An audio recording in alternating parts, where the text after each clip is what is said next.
Welcome to the Manhood Podcast. You hear my hype music in the background. Saw this brother on Instagram just killing it. He was shedding to pretty brown eyes. Woo! My man is going off, and I'm loving every bit of it. Welcome to the Manhood Podcast. We're providers, protector, procreators, promise keepers, men who want to be fathers, who want to be good fathers. We want to define what a good father is throughout the project. Listen to him. Oh my God. He is going off. I guess I got to turn it off, huh?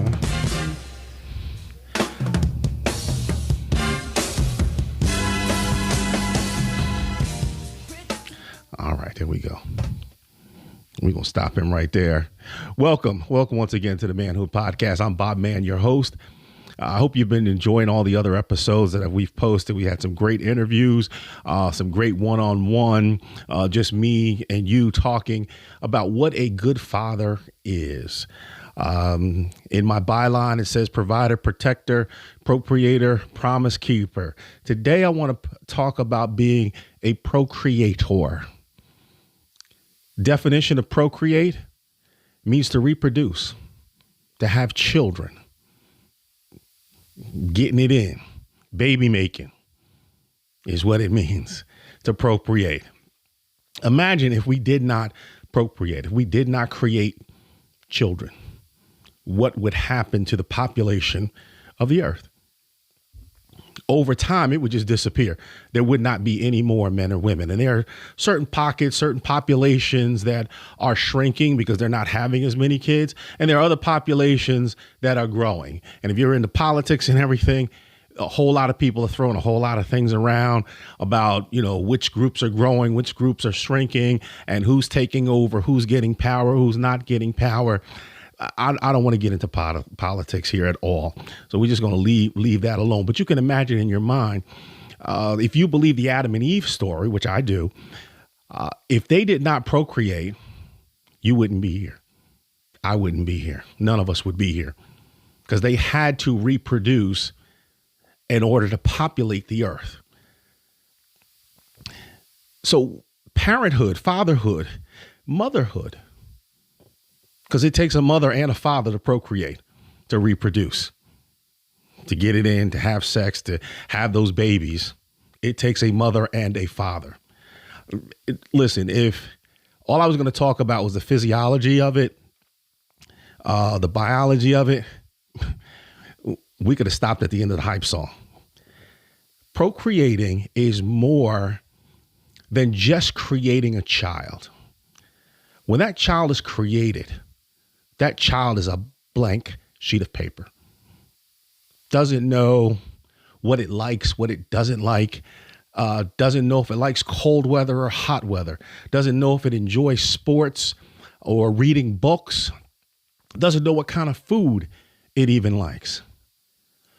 You begin pouring into that child from the very first day that child is born. You've decided whether you're going to breastfeed, formula, different mixes and blends of formula. You start right away determining a path for that child. And believe it or not, you have begun the process of immortality when you start reproducing yourself in that child. Think about it. That child doesn't come out just looking like you. Oh, it has your nose, it has your face shape, has your hands, your feet, whatever it may be. It's tall. My son and his wife are both very tall. Both their daughters, my granddaughters, are very tall. They're in the top, 90, 95, 100% percentile as far as height goes. They've been reproduced from two tall parents. Now, my son is very tall. I'm barely 5'10", I'll cheat and say 5'11", but I'm about 5'10". My late wife, she was 5'6", 5'7". My son is 6'5". It happens. You get a gene that's a straggler, we'll call it, and It produces something that doesn't look like directly you or the mother, but I guarantee you somewhere in your ancestry, it was there. That gene was to produce that child. But in addition to physically looking like you, your child will begin to act like you. If your child sees you reading, your child will grow up to read. If your child hears you cursing, well, your child's going to pick up on that too. If your child sees you dancing, your child is going to pick up on that too. You are procreating. More is caught than taught. You could say, I want my child to be A, B, C, X, Y, Z. I'm not a great reader. I read, I comprehend. I'm an engineer by trade. I go looking for information to answer questions and move on. I don't think I've ever been a reader who reads for pleasure. I have read books and enjoyed them, but for me to pick up a book and read all the time, it's just not me. But I have two of my children that's them. They enjoy reading. But I would say to you this, they would probably read more if they saw me reading, if they saw their mother reading, even the more. They would probably read even more. All of my kids would probably read more. Your kids too. I could intentionally say, hey, I want my kids to read more. But if they don't see me reading, no matter how many books I put in front of them, no matter how many books I encourage them to read, if they don't see me doing it, it's going to stunt their growth. So you play an active part in who your child and what your child becomes. Intentionally or unintentionally, you become part of that equation. And we want to be intentional about raising our children. We've talked in previous podcasts about being intentional about having a child, not just, oops, there's a baby on the way, but at a certain age, at a certain time in your life, you want to start to reproduce and have children. Well, once you have that child, and we've talked about this also in previous episodes of the podcast, when that child is in the womb, start reading to that child. They say you will have a calmer child if you play classical music for that child. Yeah, I don't know about that, because if you're playing classical music for the child again, while your baby mom, your wife is pregnant, but when you get in the car, you're playing trap music, doesn't quite balance out. So there has to be some consistency there if that's what you want your child to be. And being intentional means, you know what, I want my child to grow up and be a certain type of person. And then you begin to feed them a steady diet of what they need to become that type of person. My youngest daughter, when she was probably 14, 15 years old, maybe a little bit younger than that, did not realize that you had a choice after high school of whether you went to college or not. Because all she heard in our household was, once you finish high school, you're going to college. What college do you want to go to? What do you want to study in college? That's the only thing she ever heard. Now, that's not for everybody. I don't want to say, encourage it. Right now, there is a shortage of mechanics and technicians in all fields: plumbing, HVAC. I'm in the HVAC industry, auto mechanics, electrical, you name it. People that work with their hands, who troubleshoot, who really make things go. There's a major shortage of them. And if you try to call someone to come do renovations at your house, a repairman or something, many times you have to wait a long time for them to get there because there are no people there. So you don't have to send your kid to college, but you should develop them along the lines of what they show an aptitude for. You know, and I've talked about this before. My oldest son, we sent him to basketball camp, UNC basketball camp, because Michael Jordan went there, and my late wife loved UNC basketball. But he probably should have gone to computer camp. Don't get me wrong, he's a great basketball player. He played in high school. He played in college. Great basketball mind. He'd probably be a great coach if that's what he wanted to do. But in his spare time, he builds computers. The computer he uses at home for work, he built unbelievable piece of machinery, water-cooled machine, got all kinds of lights and bells and whistles and stuff going on in there. He actually built a rig with like 12 processors in it to do crypto mining. He was making like $75 a day at one point, picking up bits of crypto coins, making crypto dollars so that he would, have some money that he could invest later on. And he built this thing from scratch. And I mean, I don't know too many people who build that kind of stuff from scratch. So he was naturally had an aptitude towards that. And we probably should have spent more time shaping that in him.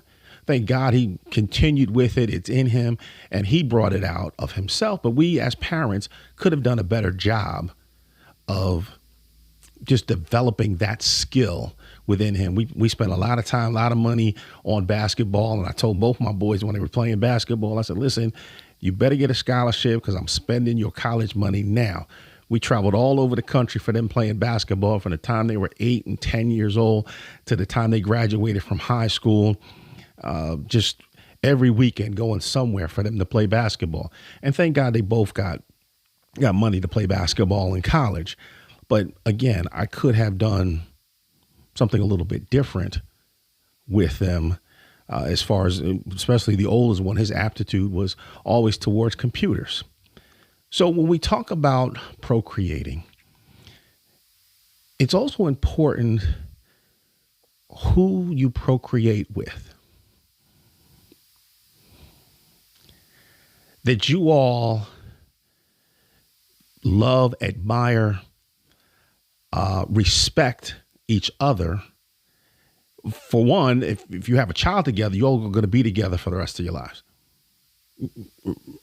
You're going to be together for the rest of your lives. That child has birthdays, whether y'all remain together as a romantic couple or not, child has birthdays, you're going to want to be there. Child graduates from high school, both parents are going to want to be there. Graduates from college, from trade school, whatever it may be, you're both going to want to be there. Child goes on to become to get married, you're both going to want to be there. I know a couple of friends of mine, even one of my cousins, the parents weren't together. And when they got married, there was a discussion about who would walk the daughter down the aisle. Would it be the father? Would it be the mother? Would it be both?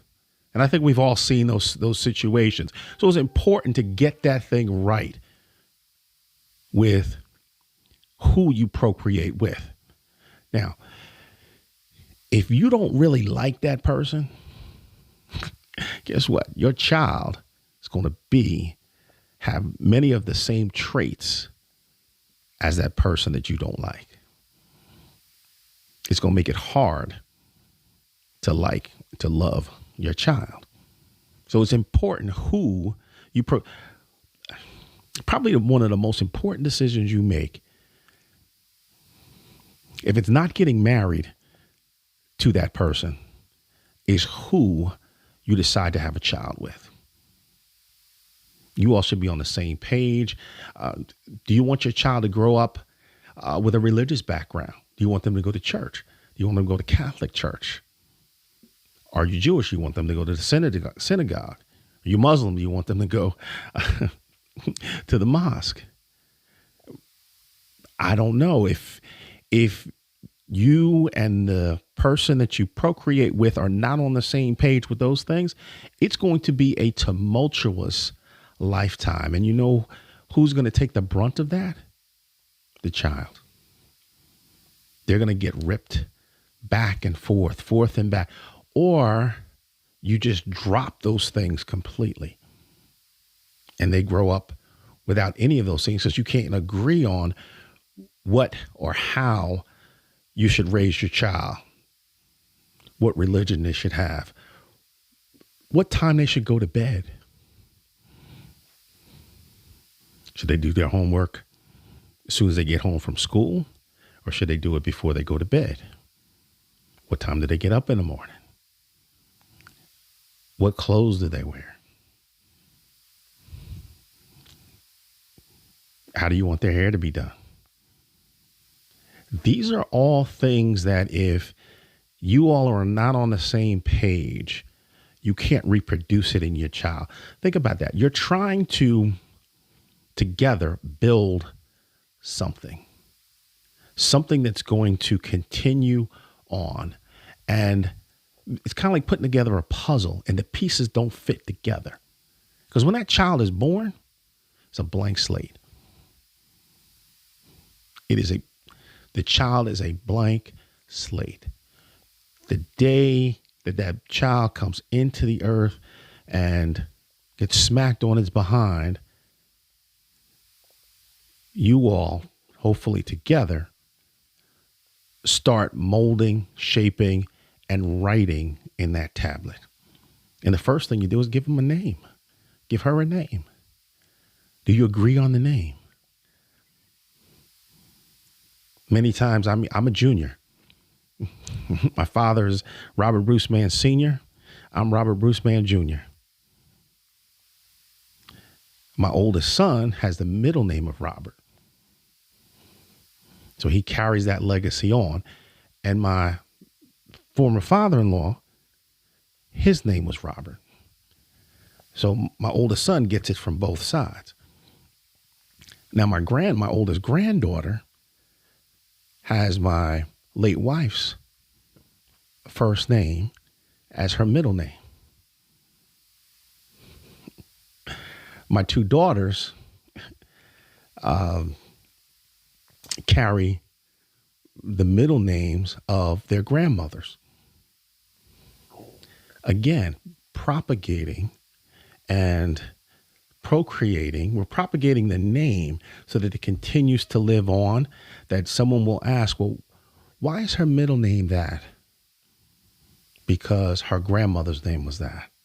And then you start talking about the grandmother, and now the grandmother's legacy gets passed on.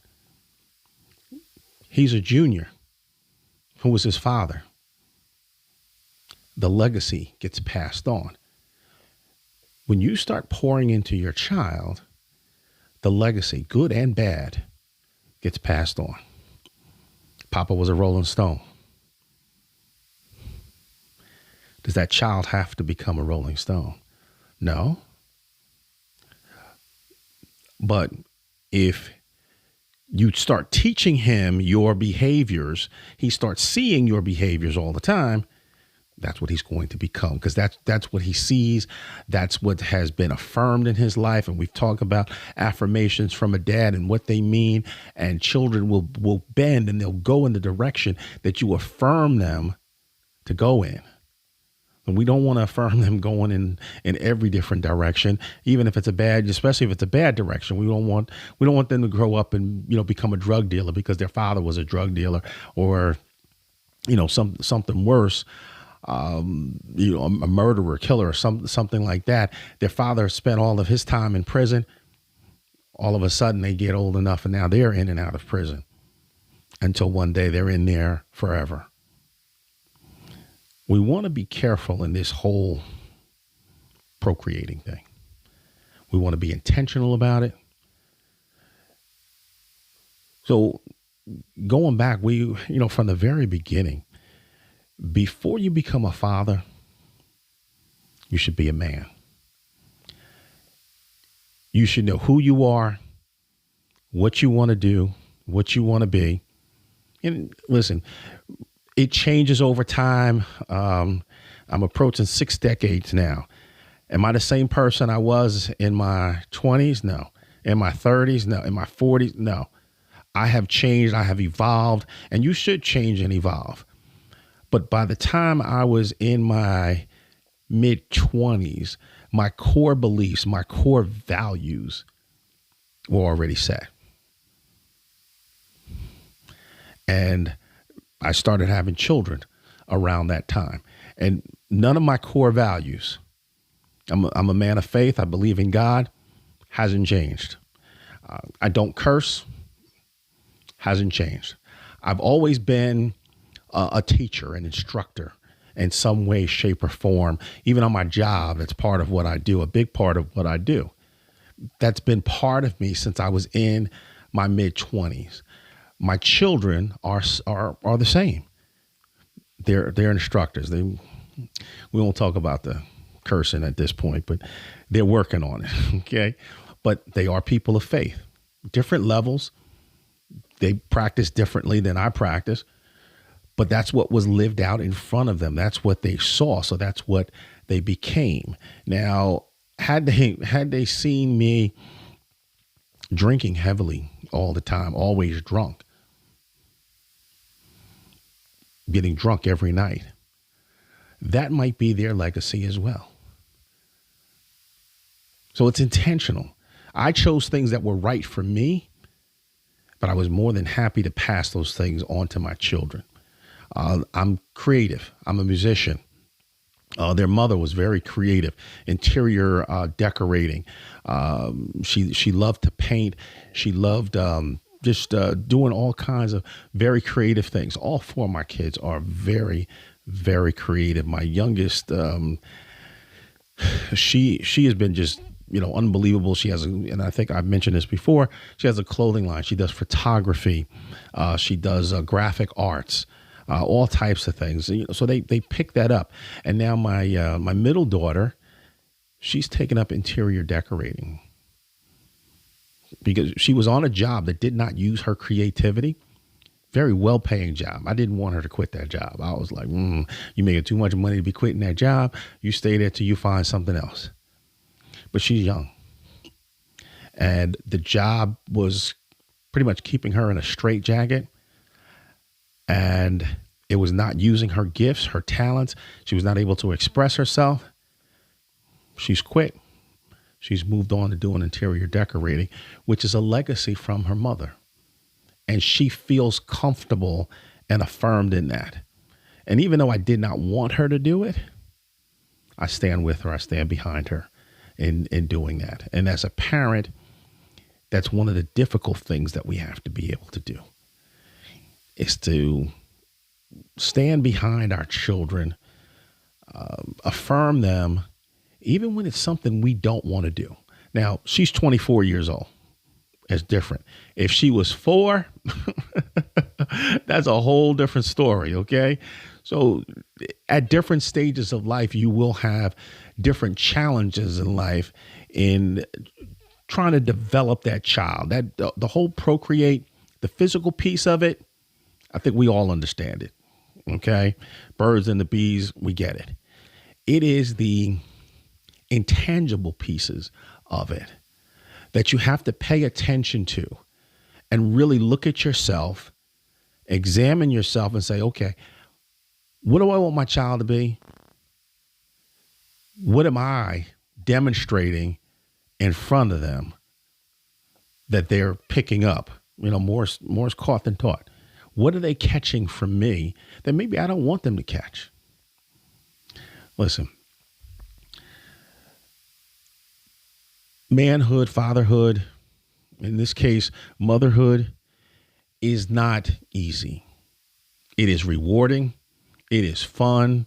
I'm at a place where my children are grown. I can see and I hear them come back to me and they say, Dad, thank you. Thank you for raising me this way and not that way. They see some of the ways that their parents were, their friends' parents raised them. And they're like, oh, Dad, I'm glad you didn't do that. I'm glad you didn't let me do that. At the time, I didn't like it, but I'm glad you did it. That is rewarding on the other side as a parent. I do this podcast because I'd like to share with you. And I was talking to a gentleman this morning that I work with. He lives in India. And he just had his first child. Child is 25 days old today. And we got on, I'm congratulating him on being a father. And we started talking about the podcast and manhood and everything else. And I was telling him about my kids and where they are and everything. And he thanked me for sharing with him what I have. And as men, as fathers, we need to share our experiences. That's another reason I bring this podcast to you. I've had quite a few guests on. They've talked about their journey through fatherhood. My journey is different than other people's journey. I think every journey in fatherhood is different and unique. Try and bring you different perspectives from, different people and everything else. But, he's in another country, another culture and everything, probably another religion. But his connection with his child was the same as my connection with my children. And we talked about that. I talked about bonding with your infant in one of the earlier episodes, and holding them close to you, staring into their eyes.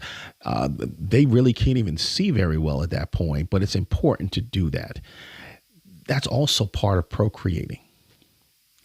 Not just with your children, but developing other people to have the same habits, the same values that you might have, to share with them what worked for you,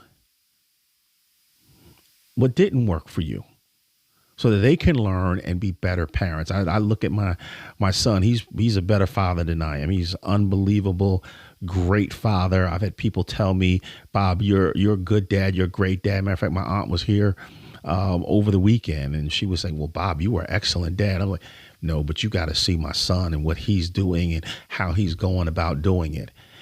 And I'm proud of that he's taking it to another level. I hope that you watching this, I hope you're sharing this with a dad who may be struggling, not quite understanding it.